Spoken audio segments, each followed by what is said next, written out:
রাস্তার ধারে এতিম বাচ্চা কেন বসে কান্দে রে আরশের পায়া হিলে রে রাস্তার ধারে এতিম বাচ্চা কেন বসে কান্দে রে আরশের পায়া হিলে রে আর এতিম বাচ্চা বসে বসে কেন আজ কান্দিয়া যায় আমি খোদা তাআলা যে कहता আমার ফেরেশতাদের তাই তো কয় ফেরেশতাদের তাই তো কয় তারা কাতারি করে তোমরা তাড়াতাড়ি করে তোমরা আনাও না কোলে তুলে রে আরশের পায়া হিলে রে রাস্তার ধারে এতিম বাচ্চা কেন বসে কান্দে রে আরশের পায়া হিলে রে আর রাত পোহালো দিন ভোরালো আর তো সময় না আর নাই গো পিতা নাই গো মাতা কোথায় গেলে মোরা শান্তি পাই কোথায় গেলে মোরা শান্তি পাই থাকো তো যদি পিতা মাতা থাকো তো যদি পিতা মাতা তো খোঁজে তানো ভুলে রে আরশের পায়া হিলে রে রাস্তার ধারে এতিম বাচ্চা কেন বসে কান্দে রে আরশের পায়া হিলে রে নবী আমার মায়ের কাছে থাকলে মা নবীজিকে দেখে খুশি হলে নবীজি মা আমিনাকে দেখে খুশি হলে নবীজি আমার প্রতিদিন কাপড় খেলাধুলা করতে যায় আর ওই খেলাধুলা করতে যায় আর বাচ্চা কাচ্চাদের সঙ্গে আনন্দ আহ্লাদ করে আজকে বাবা আমাদের বাচ্চাদের খেলাধুলা হলো আলাদা আর আমার নবীর খেলা ছিল আলাদা শরীয়তি খেলা আছে শরীয়তি কাজ আছে কাম আছে যে কাজে কাজ করলেও নাকি পাওয়া যায় ঘুমালেও নাকি পাওয়া যায় তারপরে খাবার খেলেও নাকি পাওয়া যায় তারপরে আপনার হাঁটলেও নাকি পাওয়া যায় বসলেও নাকি পাওয়া যায় রাত্রিবেলায় ঘুমালেও নাকি পাওয়া যায় বলবেন হুজুর কেমন করেন কেমন করেন আমি বলে যাই শোনেন রাত্রিবেলায় যখন ঘুমাবেন আয়াতুল কুরসি পড়েন সূরা ইখলাস পড়েন যদি আয়াতুল কুরসি না পড়েন সূরা ফাতিহা পড়েন সূরা ফাতিহা যদি না পড়েন কুল হুয়াল্লাহ পড়েন কুল হুয়াল্লাহ কিন্তু সূরার নাম নয় কিন্তু আমার মায়ের নাম লেখাছে কুল হুয়াল্লাহ ওকে যদি বলা হয় যে সূরা ইখলাস পড়েন তা বলে হুজুর কোন সূরা বলে সূরা ইখলাস বলে হুজুর এটা জানি না বলে কুল হুয়াল্লাহটা ও ওটা তো আমি ছোট থেকে জানি মানে মায়ের নাম লেখাছে কুল হুয়াল্লাহ ওর সূরা ইখলাস বললে বুঝে না যদি তুমি সূরা ফাতিহা না পড়ো তাহলে তুমি সূরা ইখলাস পড়ো সূরা ইখলাস না পড়ো সূরা তুমি ফালাক পড়ো সূরা নাস পড়ো যেটা জানো সেটা পড়ো নইলে দরুদ পড়ো দরুদ পড়ার পরে নিজের বুকে আপনি ফুঁকটা দিয়ে দেন আর চোখটাকে বন্ধ করে দেন ডান কাত হয়ে শুয়ে দেন যতক্ষণ পর্যন্ত আপনি ঘুমাবেন ততক্ষণ পর্যন্ত আল্লাহ আপনার নেকির খাতা নেকি লিপিবদ্ধ করবে জোরে বলেন সুবহানাল্লাহ আর আমাদের বুঝলেন মডার্ন যুগের ছেলেপিলে কানে হেডফোন দিয়ে ঘুমায় অনেকে বলে যে গান না শুনলে রাতের বেলায় ঘুমায় হেডফোনে দিয়ে গান শুনিয়ে দিবে আর এদিকে বুঝলেন চোখটা বন্ধ করে ঘুমাবে গান শোনা অবস্থায় যদি তোমার মওত হয়ে যায় তোমার ডাইরেক্ট জান্নাত জাহান্নামের স্থান হবে যে তোমার স্থান জাহান্নামে হবে অতএব গান শুনছো গানের মায়ায় পড়ে আছো আজকে ওই ঘুমানোর সময়ও গান শুনলেও না যে কারণ আপনি যে রাত্রিতে ঘুমিয়েছেন আপনার যদি ঘুমটা ভাঙে তো সকাল আর না ভাঙলে পরকাল নাকি বল ভাঙলে সকাল না ভাঙলে পরকাল অতএব হুঁশিয়ার হয়ে যাও সাবধান হয়ে যাও এই জন্য বললাম ঘুমালেও নাকি পাওয়া যায় কাজে যখন যাবেন যখন কর্ম করবেন আল্লাহ আল্লাহ আল্লাহ আল্লাহ বলে আর আল্লাহ আল্লাহ বললে আপনার এক একটা বার আল্লাহ বলার কারণে আল্লাহ 10টি করে নেকি দিবে। জোরে বলেন সুবহানাল্লাহ। এই জন্য কর্ম করলে নেকি পাওয়া যায়। আর এখন বললেন 60 বছর বয়স হয়ে গেছে, জমিতে পটল তুলতে গেলে আল্লাহ আল্লাহ তো বলা দূরের কথা, ও শুরু করে পীড়িতের জ্বালা। মানে ও 60 বছর পীড়িত হয়ে গেছে, বুঝলেন? 60 বছর বয়সে সব করে একটা মোবাইল নিয়েছে, আর মোবাইল নিয়ে বুঝলেন হ্যাঁ ধুতির তলে প্যান্টের পকেটে ভরে রেখেছে, আর রিংটোন এমন একটা রিংটোন দিয়েছে, হ্যাঁ তো যেমনই ফোন এসেছে বুঝলেন, আর অমনি আপনার রিংটোনে বাজছে যাব হাম যাবা হোঙ্গে, রিংটোন লাগাচ্ছে। এবার ও যখন এটা বাহির করছে তো ও বলছে তুই জোয়ান থেকে তো বুড়ি হয়েছিস, তা আবার কখন জোয়ান হবে? যে জোয়ান থেকে বুড়ি হয়েছে তা আবার কখন জোয়ান হবে? তা আমাদের 60 বছর হয়ে গেল, আমাদের বুঝলেন এখনো পর্যন্ত গানের সুর তাল দূর হয় না, গানের আমাদের ঠোঁটস্থ মুখস্থ। কিন্তু ওকে যদি বলা হয় সূরা কুল হুয়াল্লাহটা একবার বলো তো, বলে হবে না। সারা জীবন গান মুখস্থ করলে 14টা, তো একটা সূরা মুখস্থ করতে পারবে না? আরে কমসে কম দূরটা তো মুখস্থ করো, কবরে কাজে লাগবে বাবজি ভাইরা। এই জন্য বলছি যে কঠিনের সময় আল্লাহ আল্লাহ বলেন, একবার আল্লাহ বলাতে 10টি করে নেকি পাওয়া যাবে বাবাজি ভাইরা। এই জন্য আমি বলছিলাম কর্ম করলে নেকি পাওয়া যায়। যখন আপনি খাবার খেতে বসবেন বিসমিল্লাহ পড়েন, বিসমিল্লাহ পড়লে জয় লোকমা আপনি খাবারটা মুখে দিবেন, জয় লোকমায় আপনি সবের অধিকারী হবে। জোরে বলেন সুবহানাল্লাহ। ও বাবাজি ভাইরা, জগতের মধ্যে তারা আমাদের জন্য কাজও নির্ধারিত করেছে, ইবাদতও নির্ধারিত করেছে, রাতে ঘুমও নির্ধারিত করেছে। রাতে ঘুমাবো না, আসলে ইবাদত করব, ওই ইবাদত আল্লাহর দরবারে কবুল হবে না। সংসার দেখবো না, কাজ কর্ম করব না, আল্লাহর ইবাদত করব, এই ইবাদত আল্লাহর দরবারে কবুল হবে না। আর শুধু সংসারই দেখবো, ইবাদত করব না, ওই সংসারে আল্লাহ বরকত দিবে না। এই জন্য আমার নবী বলেছেন কর্ম করা তোমার জন্য যতটা জরুরি, ধর্ম করা তোমার জন্য ততটাই জরুরি। জোরে বলেন সুবহানাল্লাহ। কর্ম ধর্ম দুটোই করতে হবে, তবে হালালি কর্ম ধরতে হবে, হারামের কর্ম ধরলে হবে না। আমার নবীজির আমলে খেলাধুলা ছিল আলাদা, আর এখন বর্তমানে খেলাধুলা হলো আলাদা। এখন যুবকেরা ফ্রি ফায়ার পাবজি খেলে, টিপি খেলে, গুলি ডান্ডা খেলে, দৌড়াদৌড়ি খেলে, চুরি করা খেলে। কিন্তু আমার নবীজির আমলে মেলা কেমন করে বন্ধ করতে হবে, এই খেলাটা আমার নবীজি জীবনের প্রথম খেলেছিলেন। জোরে বলেন সুবহানাল্লাহ।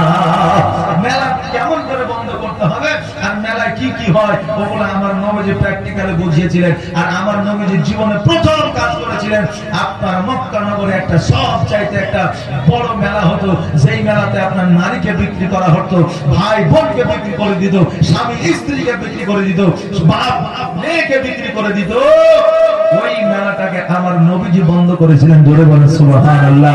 আর আজকে বর্তমানে আমরা মেলার বিরুদ্ধে বলতে গেলে অনেকে বলে বক্তাকে নিয়ে আসিস না, যে মেলা যদি জালসাতে নাই হয় তো তাহলে জালসা কি করে হবে? যে মেলা যদি নাই হয় তো জালসা কি করে হবে? এই কথা আমরা অনেকে বলে থাকি। আজকে যারা দোকানদার আছে তারা হয়তো বলবে যে মৌলবি এমন আমাদের বিরোধিতা করছে। আমি তোমাদের বিরোধিতা করি না। ব্যবসা করা হচ্ছে আমার নবীজির সুন্নাত। বিজনেস করো, ব্যবসা করো, ব্যবসা যেটা হালালি পয়সা আর কিছুতে নাই। তবে যেই বেড়াতে আপনার বেপরদা হয়ে নারীরা ঘুরে, যে জায়গায় হানাহানি হয়, যে জায়গায় আপনার গালিগালাজ হয়, যে জায়গায় প্রেম পৃথিবী দুনিয়ার আপনার একে অপরের চোখের ইত্তেজিং হয় না, চোখের জেনা হয়, কানের জেনা হয়, মুখের জেনা হয়, ওই মেলা আমাদের জন্য বিলকুল হারাম। জোরে বলেন নাউজুবিল্লাহ। ওই মেলা আমাদের জন্য বিলকুল হারাম। আমার নবীজি যেই মেলা বন্ধ করেছিল, আজকে মুসলমানরা আজকে ঈদ মুবারকের মেলা করে, যে মেলা নবী বন্ধ করেছিল ওই মেলা আজকে মুসলমানরা ঈদ মুবারকের মেলা করে। এই যুবক, ঈদ মুবারকের দিন হলো খুশির দিন, তাই বলে ড্যান্স করে খুশি মানানো যাবে না, তাই বলে মেলাতে বেরিয়ে খুশি মানানো যাবে না, তাই বলে গান বাজিয়ে খুশি মানানো যাবে না। বাপ মাকে খুশি করো, বোনকে খুশি করো, ভাইকে খুশি করো, তাদের খুশিতে তোমার খুশি, একে অপরের মধ্যে মিল ও মহব্বত বাড়াও। জোরে বলেন আমিন। বাবাজি ভাইরা, আমার নবীজি সর্বপ্রথম খেলেছিলেন মেলা বন্ধ করা, আর আমার নবীজি মেলাটাকে বন্ধ করে দিয়েছিলেন।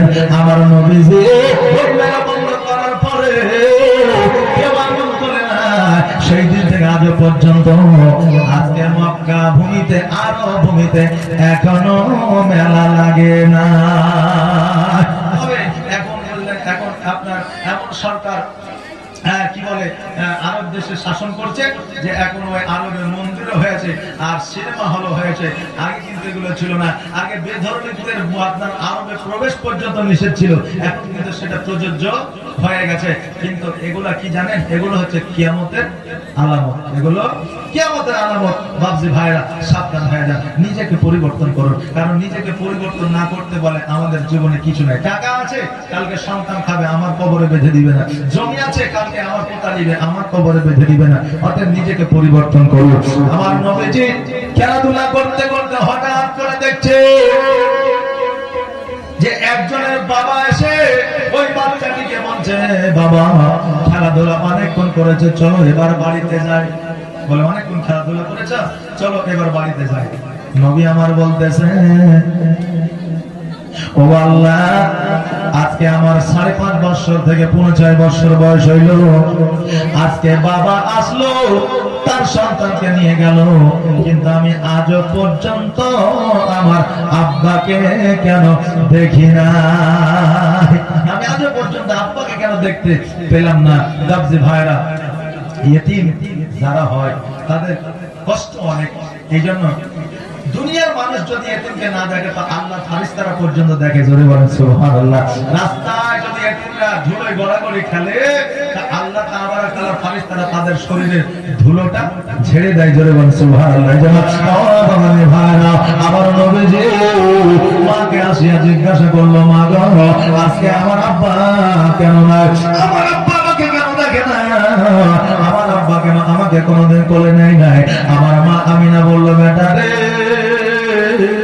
তোমার আব্বা বাণিজ্যে গিয়েছে, ব্যবসায় গিয়েছে, এখনো পর্যন্ত বাড়িতে ফিরে না। আপনি বলবেন দয়ার নবী, মায়ার নবীর মা আমিনা এত বড় একটা মিথ্যা কথা বললো, যেহেতু তার বাবা ইন্তেকাল করেছে। বেটা কেন বললো তোমার আব্বা বাড়ি আসে না? কথা কিছু এমনই আছে, দর্শনের কথা এমনই আছে, যে কথাটা বললে সত্য হবে না, মিথ্যাও হবে না। কিছু কথা এরকম আছে না? নাই আছে, যে কথা বললে সত্য হবে না, মিথ্যাও হবে না, গুনাহও হবে না, নেকিও হবে না। যেমন একজন ধরেন চুরি করতে যাচ্ছে, ওকে যদি জিজ্ঞাসা করেন, ভাই কোথায় যাবে, এখনো মিথ্যা কথা বলবে না, তাহলে কি বলতে হবে ওকে? বলে ভাই সামনের দিকে যাচ্ছি। মানে মানুষ তো সামনে হাঁটে, পেছনে কি হাঁটে নাকি? মানুষ সামনে হাঁটে। এবার ও বলবে ভাই সামনে যাচ্ছে, যেহেতু চুরির কথা বললে তো ধরে মারবে, মারবে না? চোরকে সবাই মারে, সুযোগ পেলেই তো খুশি। রাস্তাতে যায়, কে ব্যাপারে চোর ধরে, তাই নাকি? সাইকেল স্ট্যান্ডে ভালো মতো ঘুষি দিয়ে সাইকেল উঠে চলে যায়। চোর দেখলেই মারে। তো ও দেখছে যদি চুরির কথা বলি তাহলে তো মার খেতে হবে, মিথ্যা বলবো, সামনের দিকে যাব। এটা বলে আপনার মান থেকে কথা, যে কথা আপনার গুনাহ হবে না নাকি? আমার হযরত আব্দুল্লাহ বাণিজ্যে গিয়েছিল, কিন্তু মাকামে আব্বা ইন্তেকাল করেছে, বাড়ি আর আসা হয়নি, কিন্তু বাণিজ্যের উদ্দেশ্যে গিয়েছিল নাকি? বাণিজ্যের উদ্দেশ্যে গিয়েছিল। এই জন্য আমিনা সন্তানকে কষ্ট দেবে না বলে বললো, বেটা রে, আজকে তোমার আব্বা বাণিজ্যে গিয়েছে, এখনো পর্যন্ত বাড়ি আসে না।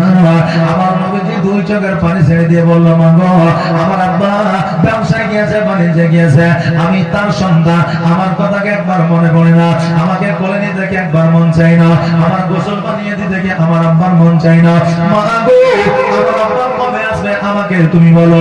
ছেলের আবদার মায়ের কাছে শুরু হয়ে গেল, ছেলের আবদার মায়ের কাছে কিন্তু শুরু হয়ে গেল। যত আবদার আছে বললেন, বাপের কাছে সন্তানেরা করতে পারে না, মায়ের কাছে সন্তানেরা আবদার করে। আর কিছু সন্তান আছে দেখবেন যে মায়ের কাছে আবদার করতে পারে না, বাপের কাছে আবদার করে, যদি বাপ থাকে। এইদিকে আমার নবী তো বাপই ছিলেন না, তো কার কাছে আবদার করবে? মায়ের কাছে আবদার করবে। এই জন্য দেখবেন যে মায়েদের দিক থেকে দান খায়রাত বেশি আসে। কেমন থাকতো? সাধারণ থাকতো নাকি? বলে থাকতো। অতএব আমার মুখে আজকাল দেখেন না, বিবিদেরকে বললেন স্বামীরা আপনারা অনেক বড় ভালোবাসে, যত যায় যাবে 2 3 4 5 6 7 8 9 আছে সব বলে দেয় বিবিদের, কিন্তু ওই স্বামী পরকীয়া লিপ্ত আছে। স্ত্রী বলে স্বামী গো তোমাকে আমি খুব ভালোবাসি, কিন্তু ওই স্ত্রীও দেখা যায় যে হোয়াটসঅ্যাপে পরপুরুষের সঙ্গে চ্যাট করে। জি, তবে সবাই না, এখনো ভালো মহিলা জগতের মধ্যে আছে। তবে এই এত ভালোবাসি, আই লাভ ইউ টু বলার পরে পরকীয়া কেন হবে? জি, কারণ আমাদের ভালোবাসার মধ্যে ব্যাঘাত আছে। মুখে ভালোবাসে কিন্তু অন্তরে নয়।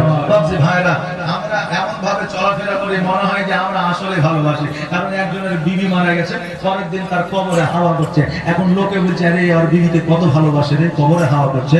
যাওয়ার পরে চাচা কবরে হাওয়া করিয়েন না, কারণ হয়তো যে কবরে হাওয়া পৌঁছাবে না। বিবি যদি ভালো কাম করে তো কবরে আল্লাহ হাওয়া দেবে, আপনার হাওয়া পৌঁছাবে না, তাই হাওয়া করেন না। তো বলছে আমি যেটা করছি করতে দাও, তোমরা যেখানে যাচ্ছ সেখানে যাও। বলছে চাচা আপনি এত ভালোবাসেন আপনার স্ত্রীকে? চাচা বলছে ভালোবাসা টালোবাসা কিছু নয়, তোর চাচি যখন মারা যায় তখন আমাকে ওসিয়ত করেছে যে আমি মারা গেলে তুমি তো বিয়ে করবা, তো কমসে কম আমার কবর যতদিন না শুকাবে অতদিন বিয়ে করিও না। এই জন্য আমি কবরে হাওয়া করছি যাতে তাড়াতাড়ি কবরটাও শুকায় আর আমার বিয়েটাও যাতে তাড়াতাড়ি হয়ে যায়। কারণ কবর তো তাড়াতাড়ি শুকাবে না, হাওয়া করলে শুকাবে তাড়াতাড়ি। তো এই নজর আর নিয়াত আলাদা, উদ্দেশ্য আলাদা, কিন্তু লোকে মনে করছে যে আসলে খুব ভালোবাসে নাকি বলেন। আমাদের বর্তমানে অবস্থা তাই, আমরা স্ত্রীকে ভালোবাসি, স্ত্রী স্বামীকে ভালোবাসে, মুখে অন্তরে নাই। এই 10টা ভাই আমাদের না 1000 করে মসজিদের জন্য, খোদারগঞ্জ মসজিদের জন্য, নবীর প্রেমে।